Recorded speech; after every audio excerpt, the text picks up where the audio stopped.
Ellos son tu voz. En DTV, el resumen. DTV, el periodismo en el Congreso.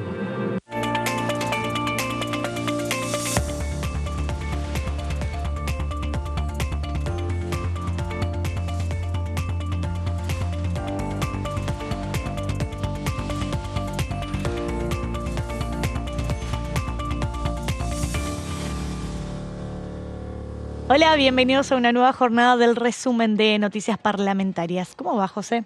Muy bien. ¿Todo tranqui? No. No. Obviamente Acá no, estamos, fingiendo demencia. Bien. Acá estamos viendo todo. Bueno, tenemos un verano tal cual lo previsto, muy activo. Creo que va a ser un enero y febrero muy intenso, porque diciembre ya está jugado. Claramente, bueno... Está, que una semana y termina diciembre. Claro, el fin de semana que viene ya estamos en Navidad. ¿Y te acordás cuando veníamos diciendo, bueno, la semana que viene va a haber sesión, seguramente? Bueno, yo creo que nos plantamos... diciembre no creo. Nos plantamos en la última que fue, en la Cámara de Diputados, pero bueno, independientemente, eso no implica que no haya actividad. Hay mucha actividad, hay muchas perspectivas de qué es lo que va a suceder, muchas incógnitas y bueno, todo el rosqueo en este momento. Hay intensas reuniones, hay corrillos intensos, bueno, todo lo que dejó el DNU de ayer. El DNU de ayer. Exactamente. Bueno, se sabía, yo estaba al aire, bueno, en el otro canal, así que fue como el análisis en vivo, más que nada, a medida que nos iba llegando la información, después de escucharlo a Javier Milei, que solamente había anunciado 30 de los 300 leyes que lo habíamos anticipado. Incluso, ¿te acordás que vos me decías que eran 3.000, pero que era raro por ahí que sea tanto? Y yo te había dicho que era 300, que era lo más razonable, que igual es un montón, pero era lo más razonable. Bueno, y ahora se empieza a discutir sobre, en el día de hoy ya pudimos escuchar a distintos analistas del derecho constitucional, por sobre todas las cosas, si es inconstitucional, si no. Lo cierto es que no hay antecedente en la República Argentina, en la historia democrática, de que se presente un DNU con tanta cantidad, en un paquete tan grande de derogación de leyes y todas las repercusiones que eso después trajo, lógicamente, con los distintos funcionarios, ¿no?, de otros gobiernos anteriores, incluso de los propios diputados y diputadas nacionales, también senadores, porque fue de público conocimiento, bueno, la postura de Martín Lustó, por ejemplo, ¿no?, que es el nuevo conductor de la Unión Cívica Radical.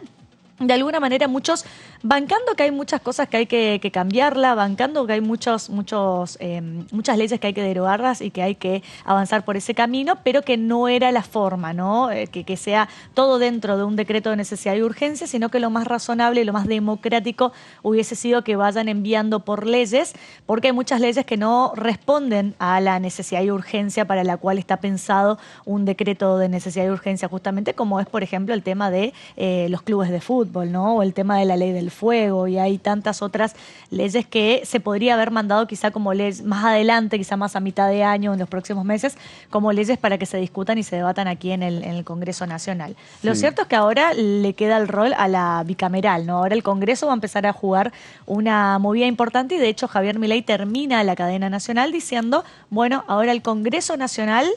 Vamos a ver si va a acompañar o no este cambio y este giro de 180 grados que pega el Estado argentino, ¿no? Claro, lo que pasa que independientemente de esos temas, bien decías que hay muchas cosas en las que coinciden, muchas cosas del decreto donde muchos de los que forman parte de la oposición, fundamentalmente de la gente de lo que fue Juntos por el Cambio, coinciden en muchas de las cuestiones, pero no coinciden obviamente, por ejemplo, los radicales en las formas. Y ellos hablan de una ley espejo. Sí. Una ley espejo que sería lo mismo, pero por ley. Claro. Porque claramente está claro que si hablamos de shock, no podemos hablar de que, bueno, mandar las leyes de a una, obviamente, sino de esa ley ómnibus de la que se había prometido originalmente. En realidad es un poco lo que se dijo siempre, o sea, iba a venir un decreto y una ley ómnibus, que después se empezó a hablar de que fueran 3 leyes a lo mejor. Bueno, hoy en particular el presidente de la Nación, en las primeras declaraciones que hizo en un reportaje, el primer reportaje que da, claro, el primer reportaje que da después de como presidente. Cuando habla hay más, yo lo primero que pensé fue en impuesto a las ganancias, porque claramente impuesto a la ganancia no lo puede poner por DNU, porque la Constitución Nacional en el artículo 99, en el inciso 3, dice que el Poder Ejecutivo bajo ninguna circunstancia puede emitir leyes de carácter legislativo, salvo situaciones de necesidad de urgencia, y habla de los DNU, pero que no sean leyes o materias que tengan que ver con cuestiones tributarias, cuestiones de partidos políticos, leyes penales. Entonces, si uno se pone a mirar, no hay leyes no hay leyes penales, no hay leyes tributarias. Claramente ganancias no podía entrar dentro del DNU porque es una cuestión impositiva. Claro. Iban a pegar el grito en el cielo, la inconstitucionalidad más grande había por haber, que en eso claramente estuvo bien asesorado Javier Milei. Entonces se entiende que ganancias entraría al Congreso de la Nación, ya sea quizá en este paquete de ley ómnibus o ley Convict, ¿no? También, que son paquetes más chiquitas. Bueno, lo cierto es que ¿cuál es la diferencia y por qué los diputados dicen esto, que quizá hubiesen enviado paquetes de leyes? Porque cuando vos mandás paquetes de leyes al Congreso Nacional, te permite revisar las leyes y acompañar algunas cosas y otras cosas no. Algunos artículos de esas leyes, algunas leyes en particular sí, otras leyes en particular no. En cambio, un decreto de necesidad de urgencia emitido por el Poder Ejecutivo, no se puede hacer ese análisis de decir esto acompaño, pero esto no. El decreto de necesidad de urgencia se acepta o se rechaza. Es así, no está la posibilidad de que se pueda aceptar algunas cosas y otras no. Así es, y justamente de eso hablaba hoy Karina Banfi. Hizo una serie de tweets comentando el tema y diciendo que, bueno, que justamente pedía esa ley espejo como para ir aprobando las cuestiones en el debate. Se podría llegar a modificar algunas cosas o eliminar algunas cosas, que es algo que obviamente no se puede hacer con esto. Lo que dijo Milei, de todas maneras, cuando habló de esas leyes, de lo que vendría en extraordinarias, hablaba también de más desregulaciones, inclusive. Que eso, que a lo mejor, bueno, bien sería que vinieran a través de un proyecto y no a través de otro decreto. Y a propósito de lo que ayer hablábamos de 3.000 leyes y esas cuestiones, claro, porque él dijo, al final terminaron siendo 300, más de 300. Pero claro, hoy en sus declaraciones habló de 38.000 modificaciones que se tienen que hacer.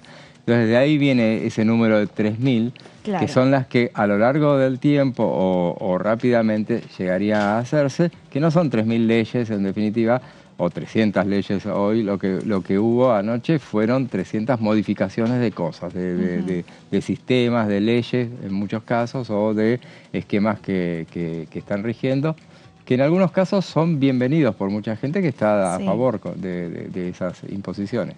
Así es. Bueno, y en el día de hoy vamos a hablar específicamente de qué son los decretos de necesidad de urgencia, ¿no? Vamos a especificar un poco, ya lo adelantaste, algunas cuestiones que vienen, que son un poco hacer docencia un poquito respecto de, por ejemplo, qué es lo que se puede legislar y qué no, y después todo el camino que viene, que esto hay una ley sobre el tema y está la Constitución detrás de esto. Exactamente. Bueno, vamos entonces a arrancar, analizar lo que son los decretos de necesidad de urgencia según las leyes argentinas. Y para meternos en el tema vamos a escuchar al diputado Martín Ardojain, que es del bloque PRO de la provincia de La Pampa, que hablaba sobre el DNU de Milei y también sobre los cacerolazos. Vamos a ver qué decía. Lo que se presentó ayer a las 9 de la noche hace mucho ruido. Yo creo que tiene el coraje de un presidente que llega a la presidencia diciendo lo que iba a hacer, y ayer de una manera u otra lo presenta en un DNU que ahora va a venir al Congreso, a las dos cámaras, y va a haber que tratarlo y debatirlo. Pero el hombre ganó diciendo lo que iba a hacer. Tuvo un 56, casi 57% de los argentinos que le dijeron que sí, y ayer, para sorpresa de algunos y para alivio de otros, porque estábamos esperando hace 10 días este DNU y este anuncio de medidas, fue presentado a la sociedad. Claro. Así que nada, con una gran expectativa, una gran responsabilidad, y se vienen días de mucho debate y de mucho movimiento. Hay varias sorpresas, porque en realidad ayer intentaron hacer algunas movilizaciones, decían que había cacerolazos. Yo estoy desde las 9 de la noche estudiando el DNU, no lo puedo terminar. Y en una hora había gente que lo había interpretado y lo había leído. o tenían la información antes, porque fue muy raro. Ya te digo, es muy detallado, va a haber que analizar punto por punto. Yo creo que lo que está preocupado es la política. El ciudadano común, con lo que uno puede hablar, es un alivio. Había un peso del Estado muy grande sobre la sociedad que de una forma u otra nos llevó a donde estamos. O sea, el pueblo argentino no está conforme con el rumbo del país, no está conforme con la política ni con los políticos. Fíjate que es presidente una persona sin estructuras partidarias, que en 2 años pasa de ser legislador nacional a presidente, y eso lo hizo la gente.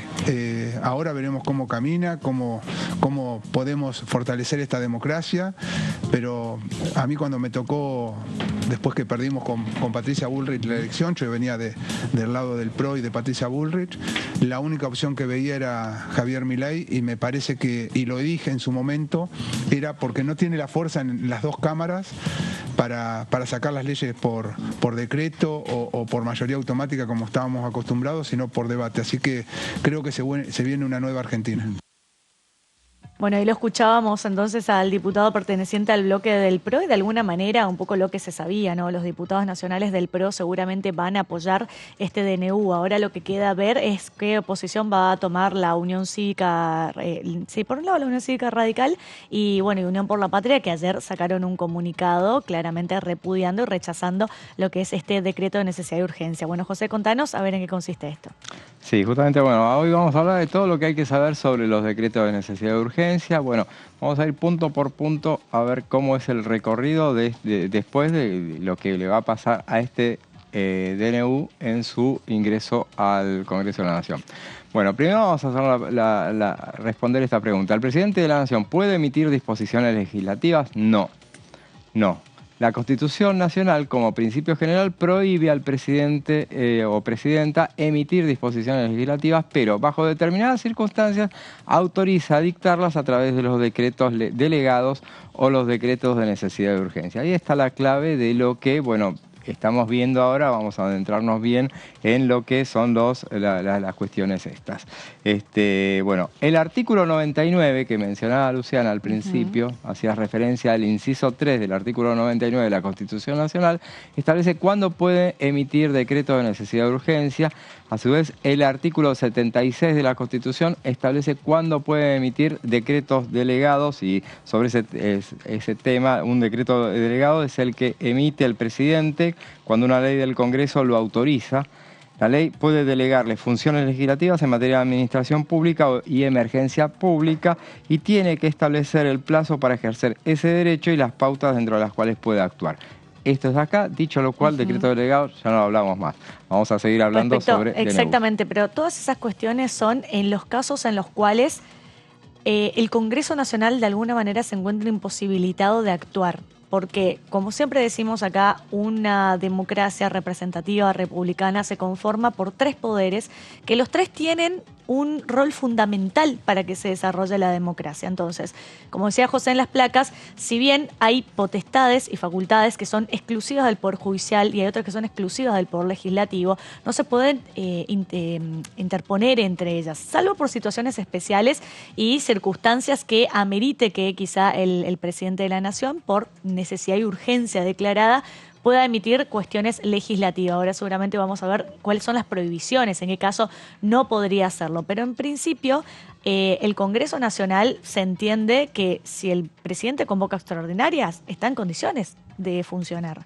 Eso es lo que quizá cuestionan del otro lado, ¿no? Eso es lo que va a terminar sucediendo cuando, en el momento en que esto se termine judicializando, que es el camino que va seguramente a recorrer. Veamos ahora qué dice el artículo 99 al que hacemos referencia. En su inciso 3 dice que al hacer referencia a las atribuciones que tiene el presidente de la Nación, entre otras cosas, participa de la formación de las leyes con arreglo a la Constitución, las promulga y hace publicar.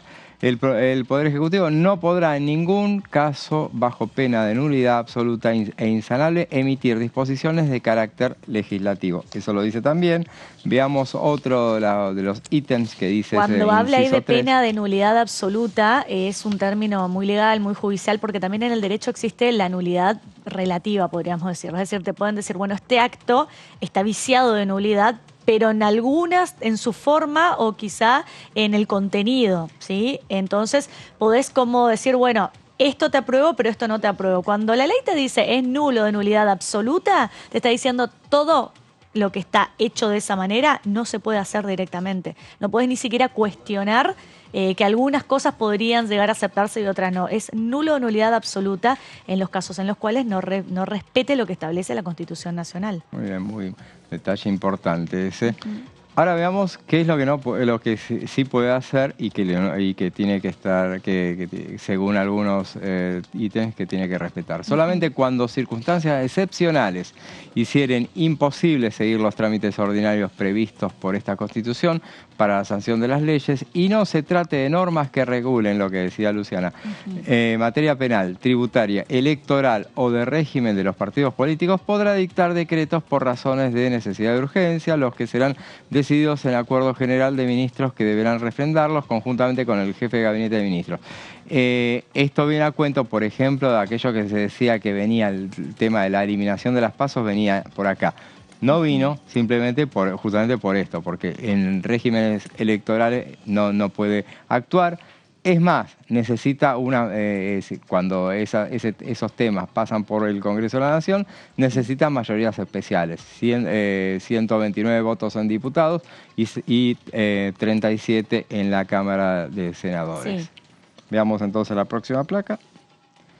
El jefe de gabinete de ministros, que es un actor muy importante en este caso, personalmente y dentro de los 10 días someterá la medida a consideración de la Comisión Bicameral Permanente, cuya composición deberá respetar la proporción de las representaciones políticas de cada Cámara. Este es un detalle clave en ese tema y es lo que están ahora discutiendo tanto el oficialismo como la oposición. Ya vamos a detallar un poco más de qué se trata.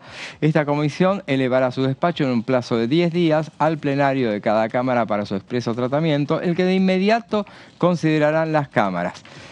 Una ley especial sancionada con la mayoría absoluta de la totalidad de los miembros de cada Cámara regulará el trámite y los alcances de la intervención del Congreso. Esto lo dice la Constitución. Sí. Por eso dice que tiene que hacerse una ley para que hable bien, establezca exactamente. De hecho, hay que recordar lo que podemos ver a mis espaldas, que están en el paño en este momento, que lo podemos ver al presidente de la Nación y a sus espaldas están todos los ministros, porque justamente dice que el decreto de necesidad de urgencia tiene que estar refrendado por el jefe de gabinete de ministros con acompañamiento de los demás ministros de las distintas carteras y las diversas áreas. Ahora, lo cierto es que hay que convocar a la bicameral. La bicameral justamente está conformada por 16 integrantes, de los cuales son 8 diputados y 8 senadores. Y la representación que van a tener los distintos partidos políticos dentro de esa bicameral está definido de acuerdo a las elecciones del 22 de octubre, que fue donde se definió en esas elecciones generales la conformación de los distintos bloques dentro de la Cámara de Diputados. Así es. Y senadores. Y bueno, veremos entonces, a ver, en el próximo placa vamos a ver ¿qué es un decreto de necesidad de urgencia? Es el que emite el presidente o presidenta cuando existen circunstancias excepcionales, insistimos en ese detalle, que impiden seguir el procedimiento de sanción de las leyes establecido en la Constitución Nacional.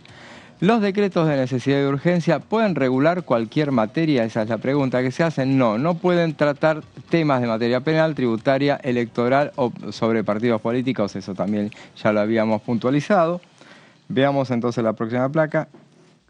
A ver, en la próxima placa veremos cómo se controlan los decretos de necesidad de urgencia. El jefe de gabinete debe comunicar al Congreso de la Nación los decretos de necesidad de urgencia que se emiten. El Congreso debe controlar si se cumplieron los requisitos que establece la Constitución y la Comisión Bicameral Permanente tiene que expedirse y elevar el dictamen al plenario de cada una de las cámaras para su tratamiento.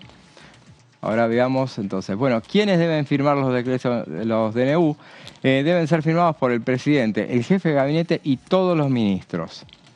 Cuando se emite el decreto de necesidad de urgencia, debe decir que se funda en el artículo 99, inciso 3 de la Constitución Nacional. Y bueno, esos son todos los elementos que reglamentariamente deben cumplirse. Veamos entonces la próxima placa. El régimen legal de los decretos de necesidad de urgencia se rige por la ley 26.122 que fue sancionada en julio de 2006. Entonces por eso justamente hasta ahora hablábamos específicamente de las cosas que dice la Constitución Nacional. La Constitución dice que tiene que haber una ley que se ocupe de reglamentar todo este sistema, y esta fue sancionada en tiempos de Néstor Kirchner en el poder, y esta ley justamente la impulsó Cristina Kirchner. Claro, lo hicieron de modo tal de que un decreto no pudiera ser volteado salvo circunstancias muy especiales, y realmente fue tan así que nunca un decreto fue volteado. Realmente yo tenía entendido creía recordar que habían rechazado un decreto de Mauricio Macri en 2020, pero no, anoche hasta tarde estuvimos revisando y consultando gente, y no se rechazaron sí en alguna cámara, pero no en las dos cámaras. La Comisión Bicameral Permanente tiene competencia, según esta ley, para pronunciarse sobre los decretos de necesidad y urgencia por delegación legislativa y de promulgación parcial de leyes.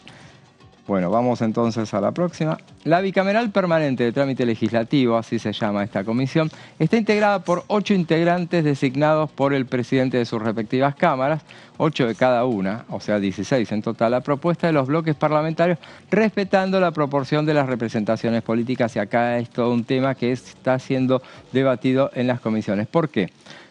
Entonces tenemos acá, es clave quién domina esta comisión, cómo que terminan firmando cuál es el dictamen de mayoría que sale.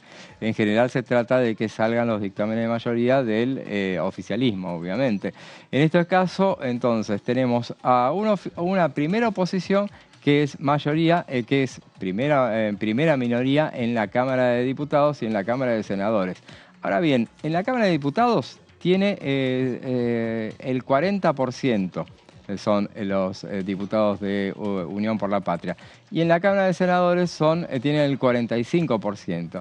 Hice las cuentas y me da que son 3.6 en el Senado, los que le corresponderían a Unión por la Patria, y 3.2 en diputados. Sí. O sea, no vamos a partirlo a uno, pero en realidad lo que está pidiendo justamente, porque el oficialismo está tratando de redondear para abajo, entonces que le correspondan 3 y 3 en las dos cámaras.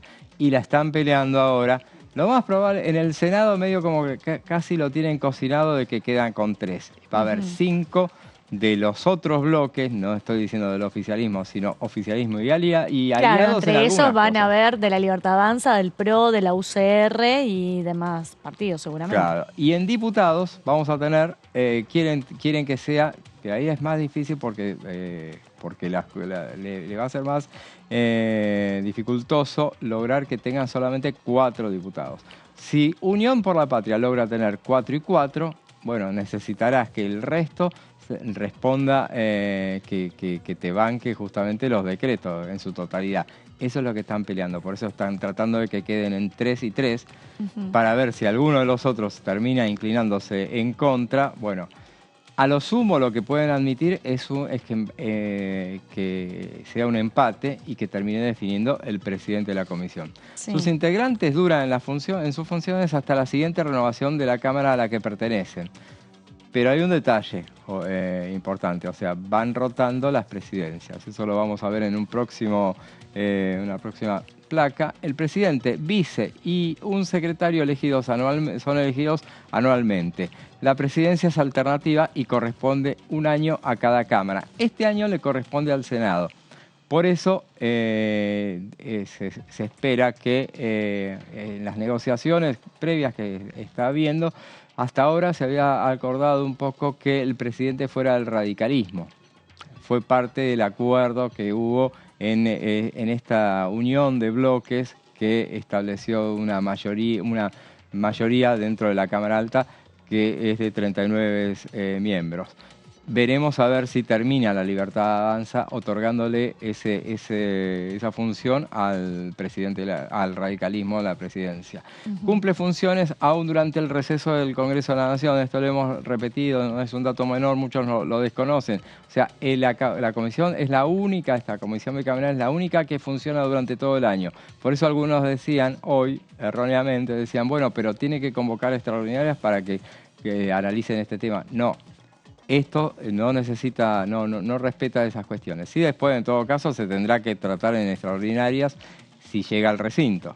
Los dictámenes se conforman con la mayoría absoluta de sus miembros y en caso de que haya más de un dictamen con igual número de firmas, el dictamen de mayoría es el que lleva la firma del presidente. O sea, ante un empate, desempata el presidente de la comisión, por eso es importante que la tenga el radicalismo, en este caso, para la Libertad Avanza, sí, solo sí, están seguros de que va a votarle a favor. En todo caso, si no, tratarán de imponer a alguien de la Libertad Avanza. Lo que pasa es que tienen pocos senadores, tienen solamente 7. Otro detalle que hay que tener en cuenta, Mauricio Macri, un gobierno en minoría, siempre fue oscilando las presidencias durante los 4 años que fue el gobierno de Cambiemos, entre el Cambiemos, que en ese caso era el senador Naidenov, y el kirchnerismo, que en ese caso era el diputado Marcos Clery.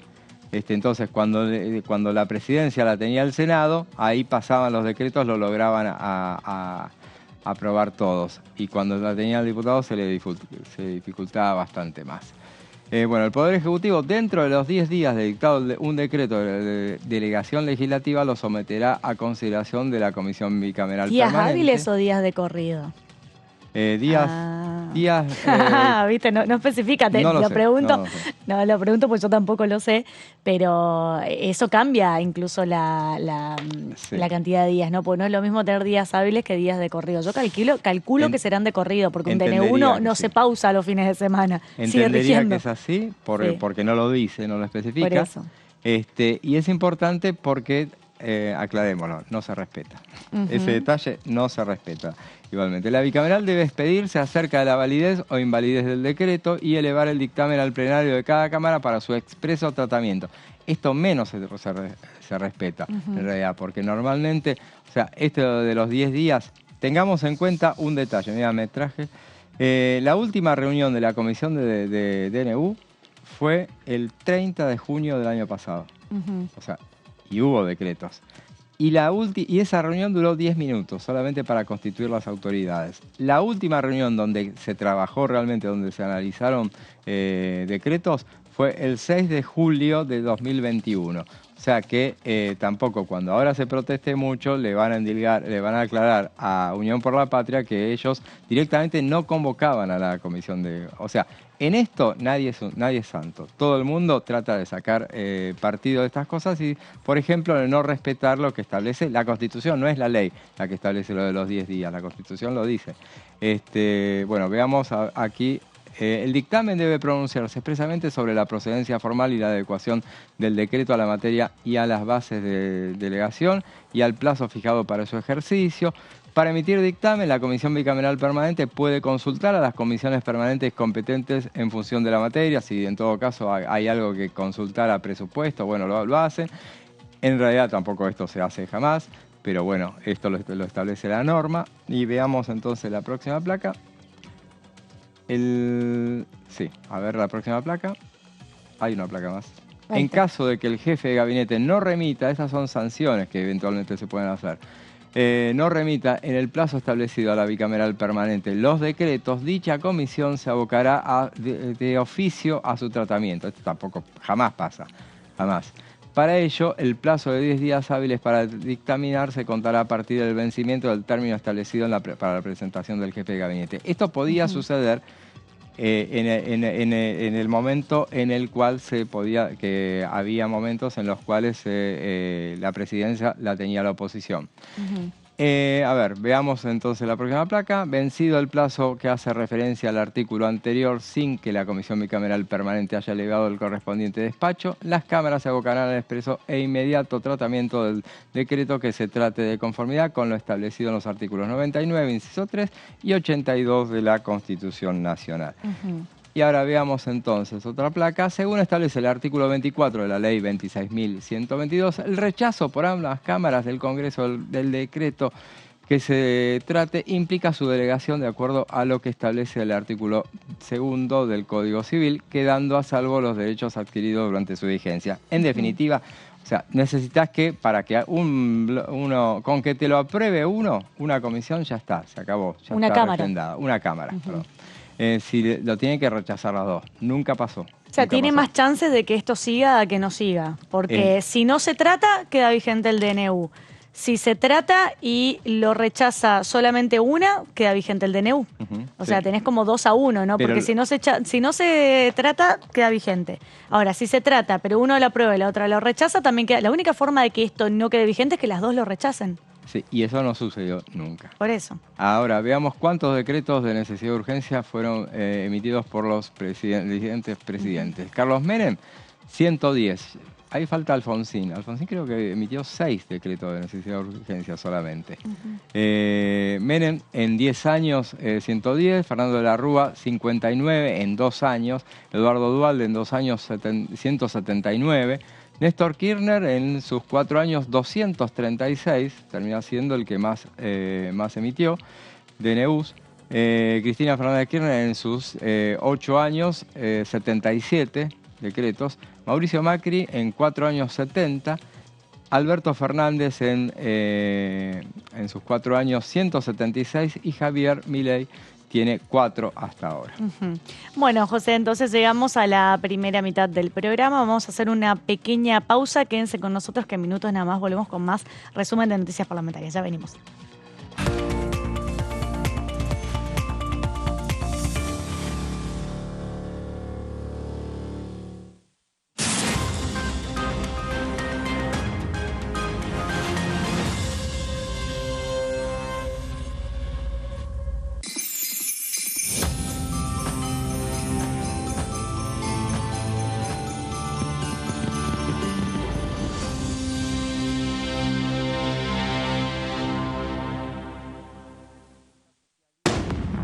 ¿Cómo les va? Muy bienvenidos a una nueva edición de Ecoagenda.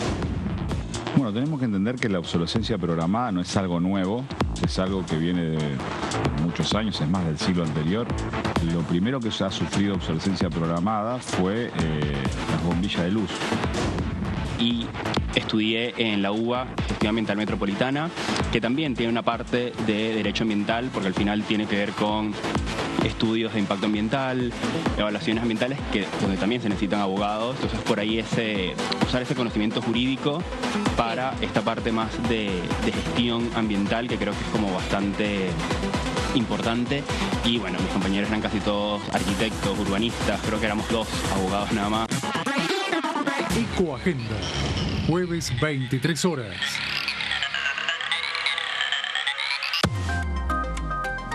Esto se está transmitiendo por Diputados TV, a quienes agradezco muchísimo porque mucha gente, muchos intendentes del interior del país, sobre todo por la fecha, no han podido asistir, así que todos los intendentes y todos los que ahora pueden conectarse.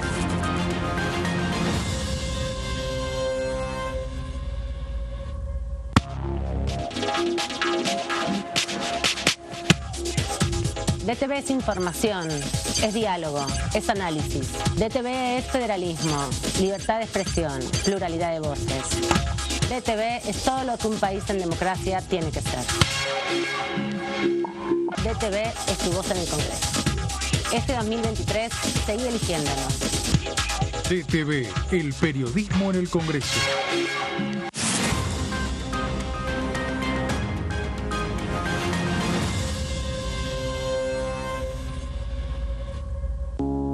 Las sesiones son el espacio donde los diputados debaten proyectos de ley para su aprobación, modificación o desaprobación. En una misma sesión se pueden tratar varios proyectos de ley.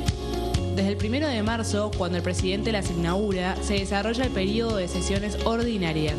Entre el 1 de diciembre y el 28 de febrero se extiende el periodo de sesiones extraordinarias que solo pueden ser realizadas a pedido del presidente de la Nación.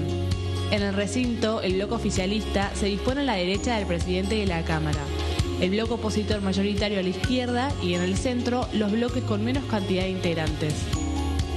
En el tratamiento, en general, los diputados tienen 7 minutos y los jefes de bloque entre 20 y 12 minutos conforme al número de legisladores que representen. La sesión es dirigida por el presidente de la Cámara de Diputados, que administra el uso de la palabra y las distintas instancias del funcionamiento.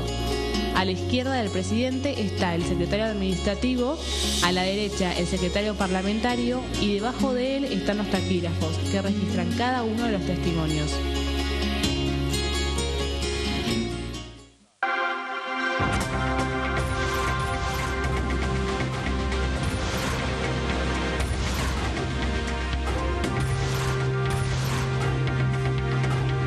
Ellos son tu voz en la tercera edición. DTV, el periodismo en el Congreso.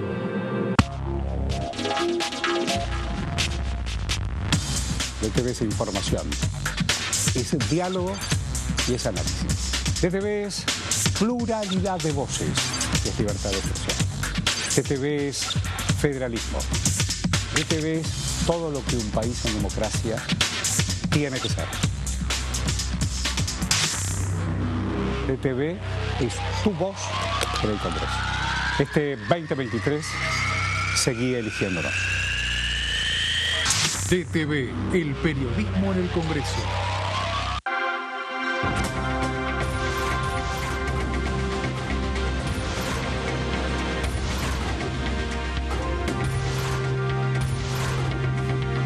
Ellos son tu voz en la tercera edición.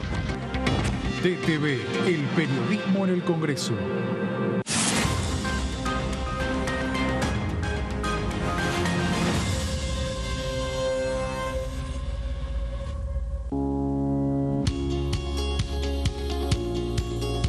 Cuando un proyecto de ley ingresa a la Cámara de Diputados, ya sea creado por un legislador, enviado por el Poder Ejecutivo o producto de una iniciativa popular, se trata primero en las comisiones correspondientes para luego ser tratado en el recinto por los diputados.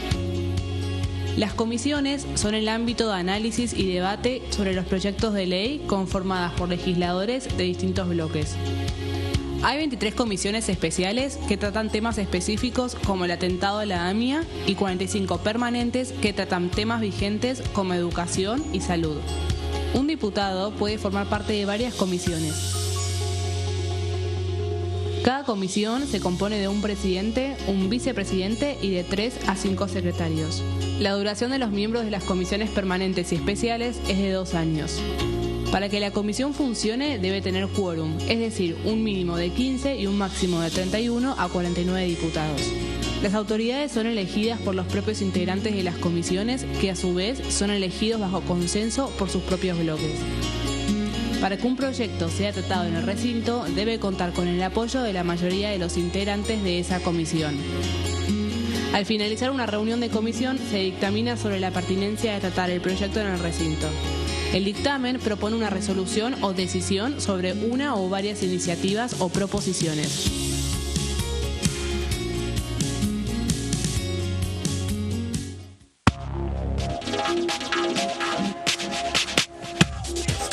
DTV es información, diálogo, análisis. DTV es federalismo, pluralidad de voces, libertad de expresión. DTV es todo lo que un país en democracia tiene que ser. DTV es tu voz en el Congreso. Este 2023 seguí eligiéndonos. DTV, el periodismo en el Congreso. Aprovecho la oportunidad para agradecerle a Diputado TV el buen trato que me dieron cuando tuve el honor de ser diputado de la Nación. Esta señal me trató con mucho respeto y mucho cariño en el medio de la pandemia.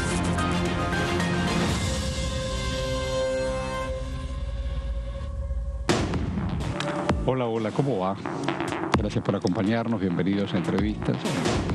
Y un día voy a un asado, mi papá me lleva un asado con gente más grande, qué sé yo, me siento, se sienta alguien al lado mío, me dice, che, y dice, ¿a vos qué te gustaría hacer cuando seas grande? Y a mí me gusta navegar, le digo, pero no veo bien, entonces no puedo navegar. Y dice, ¿por qué? No, porque viste que tenés que ver 10 días. ¿Pero quién te dijo eso? No, el reglamento. No, siempre si vos te pones lente y ves. Dice, preguntale a los japoneses que no medían ninguno. El 1,75 m usaban lente y se pegaron una paliza, ¿no? Nosotros le contábamos a la gente qué proyectos teníamos para desarrollar Tierra del Fuego y para generar trabajo. Yo creo en el Estado facilitador de la actividad privada. DTV Entrevistas, viernes 23 horas.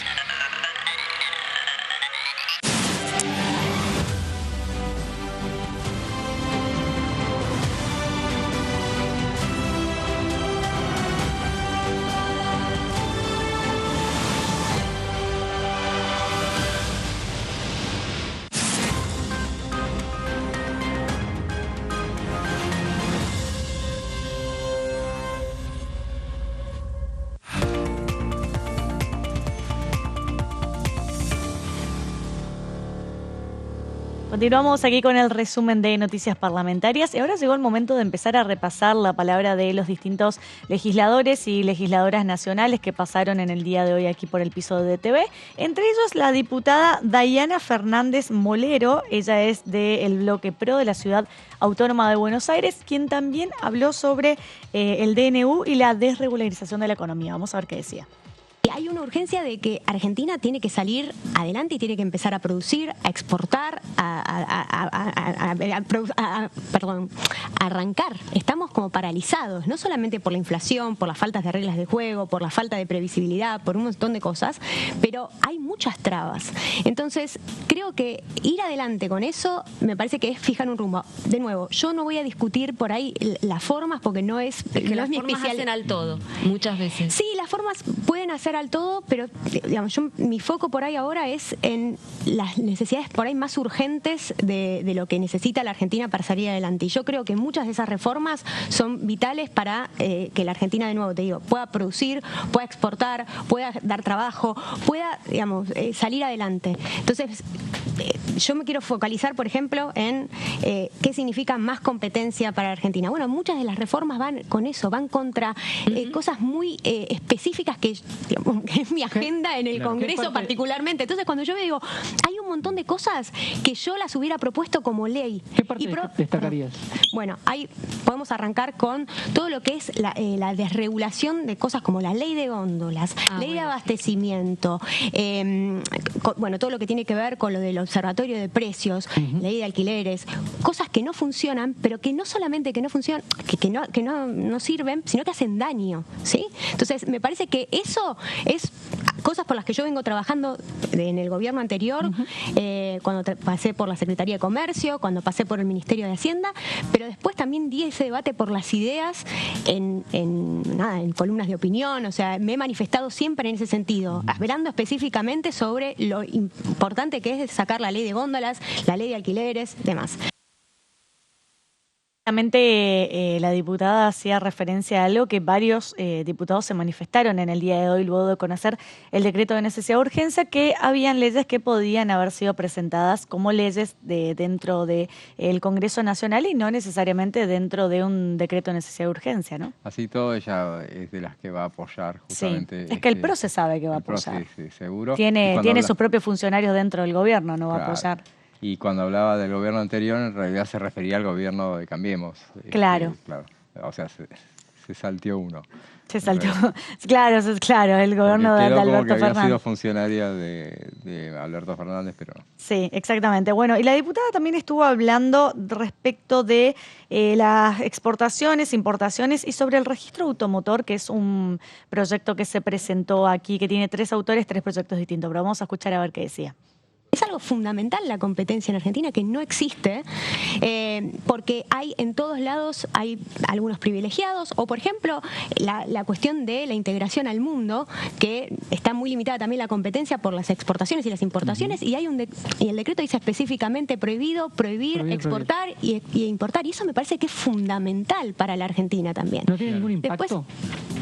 Sí, el impacto es que le sacás la discrecionalidad al funcionario de decir a vos sí, a vos no, cajas de corrupción, o sea, una cosa, y la incertidumbre del que viene a invertir, a producir en Argentina, o sea, me parece que de fondo, después la cuestión de los privilegios, por ejemplo, el tema de los automotores, ¿no? El registro de los automotores, ahí toca muchos intereses, incluso se queda corto porque hay un proyecto de Patricia Vázquez, de Mi Espacio, que lo presentó el viernes, bueno, buenísimo. Va mucho más a fondo. Buenísimo. Y bueno, me parece que después del decreto se puede ir también por una cuestión más profunda de ir mejorando también las cosas que están mal, pues seguramente hay un montón que están mal. Yo te digo las que pude ver porque también uno empezó a ver a la noche, yo estoy también agotada, pero claro, veo la de más competencia, más integración al mundo, después la cuestión de los privilegios, la desburocratización, por ejemplo, en el código aduanero, sacar los despachantes, sacar toda la gente que es un obstáculo también para las pymes. Fíjate que vos tenés que exportar algo que, digamos, debería ser fácil en Argentina porque es para generar dólares, es para que estemos mejor.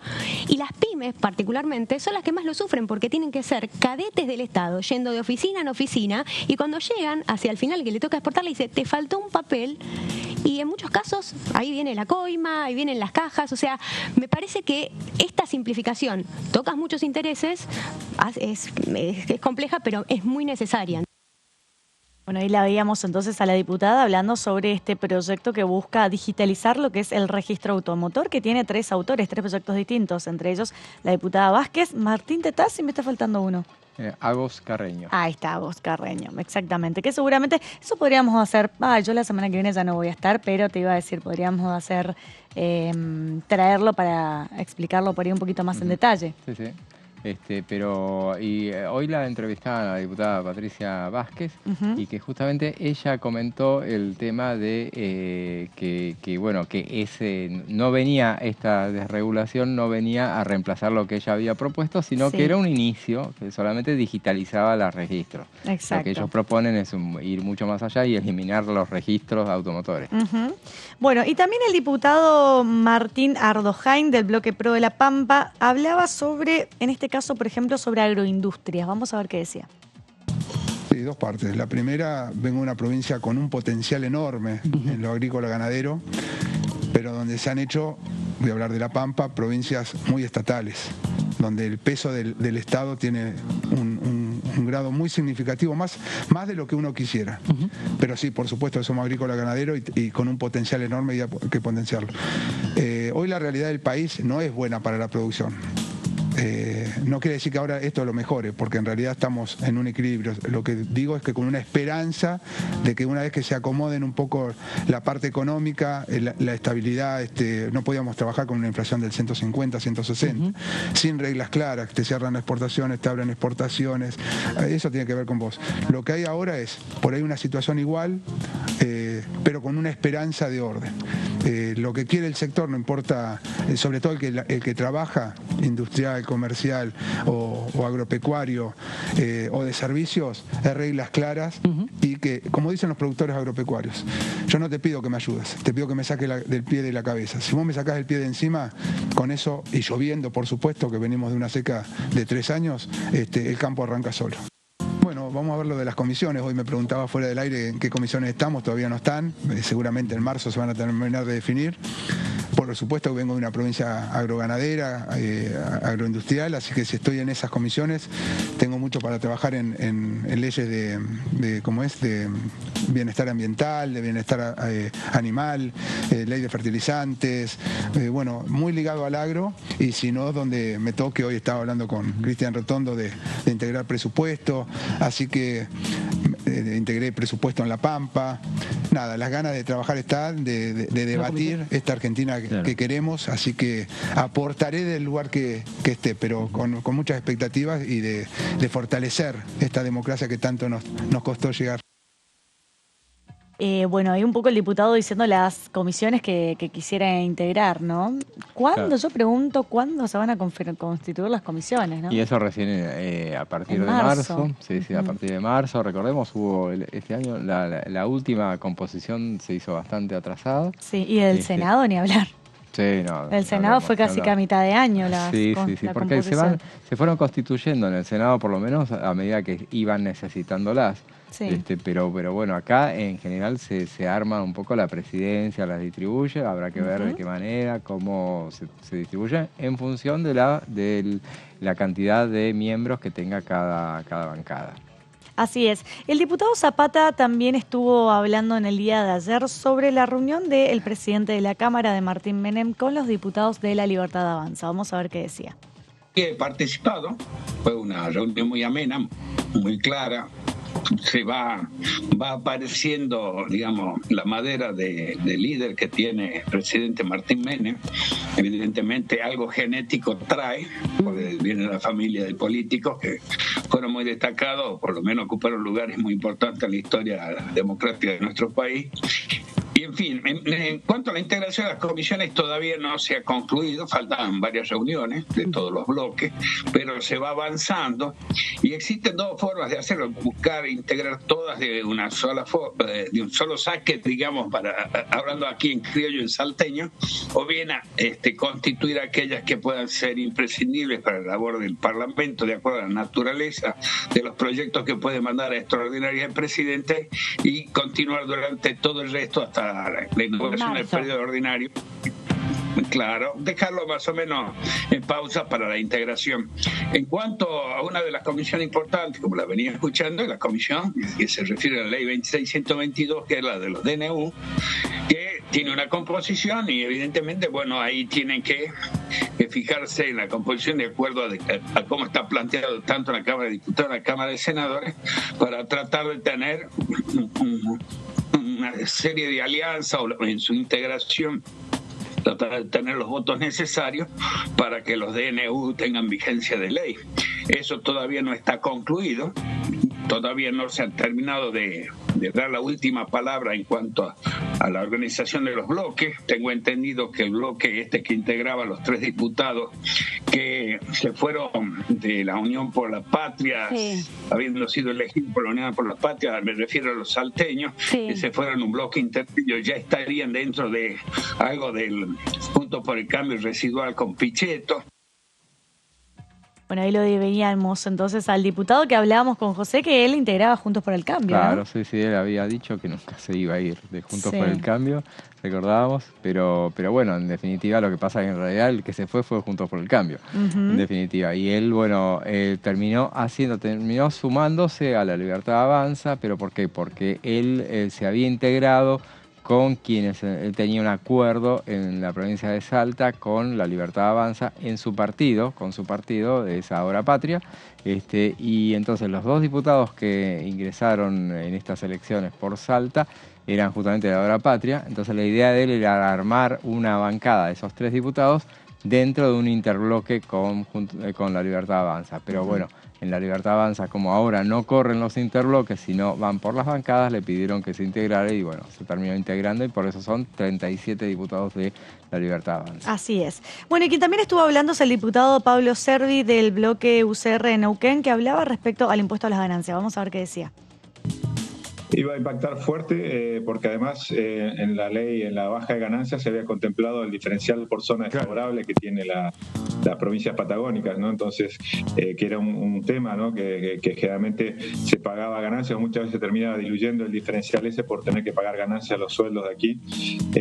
No afectaría tanto a lo que es el Estado provincial en sus arcas, porque hay una ley del año pasado donde el pago de ganancias que tenían que hacer los empleados públicos lo termina afrontando el Estado provincial. Entonces, de alguna manera, el aumento de coparticipación, si fuera por el lado de impuestos a las ganancias, se lo terminarían llevando esta compensación por impuestos a las ganancias de los empleados públicos. Por eso también entiendo que el gobernador de nuestra provincia plantea que la compensación pase por vía de alguna manera, valga la redundancia, de coparticipar el impuesto al cheque y no por ganancias, ¿no? Porque de alguna manera se neutralizaría, serían más recursos frescos para la provincia en el caso que se tome el impuesto al cheque que fuera ganancias, que de alguna manera, primero que lo que decías, va una gran cantidad de trabajadores de la provincia tendrían que hoy no pagan, tenían que pagar impuestos a las ganancias, pero por otro lado se neutralizaría ese efecto en la provincia porque tendría que destinarlo a pagar